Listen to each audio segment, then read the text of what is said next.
दिल्ली एक ऐसा शहर जो इतिहास की कहानियों से भरा हुआ है, लेकिन इसके कुछ कोने ऐसे हैं जहां इतिहास और रहस्य एक साथ मिलते हैं। आज मैं आपको दिल्ली की 3 सबसे डरावनी जगहों की कहानियां सुनाने जा रहा हूं, जहां जाने से पहले दिल मजबूत करना पड़ता है। 1. लोथियन कब्रिस्तान, अधूरी मोहब्बत की चीखें। पुरानी दिल्ली के कश्मीरी गेट के पास स्थित यह कब्रिस्तान 1808 में बना था और इसे दिल्ली का सबसे पुराना ईसाई कब्रिस्तान माना जाता है। यहाँ कई ब्रिटिश सैनिकों और अधिकारियों को दफनाया गया था, जिनमें से कई 1857 के स्वतंत्रता संग्राम में मारे गए थे। कहा जाता है कि एक ब्रिटिश अधिकारी सर निकोलस एक भारतीय महिला से प्रेम करता था।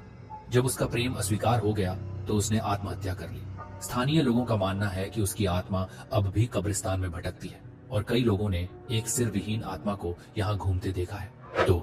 जमाली कमाली मस्जिद, जिन्हों का निवास। महरौली में स्थित यह मस्जिद और मकबरा 16वीं शताब्दी में निर्मित हुआ था। ये 2 सूफी संतों जमाली और कमाली को समर्पित है। स्थानीय लोगों का दावा है कि यहाँ अजीब आवाजें सुनाई देती हैं, जैसे कि फुसफुसाहट और हंसी। कुछ लोगों ने अदृश्य शक्तियों द्वारा थप्पड़ मारे जाने की घटनाएं भी बताई हैं।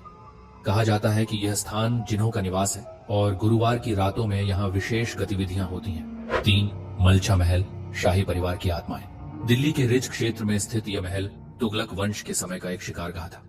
बाद में यह अवध के नवाब की वंशज बेगम विलायत महल और उनके परिवार का निवास बन गया। बेगम विलायत महल ने कथित रूप से कुचले हुए हीरे खाकर आत्महत्या कर ली थी। उनकी मृत्यु के बाद उनके बच्चों ने इस महल में एकांत जीवन बिताया। स्थानीय लोगों का मानना है कि महल में अजीब घटनाएं होती हैं, जैसे कि रोशनी की चमक और रहस्यमय आवाजें।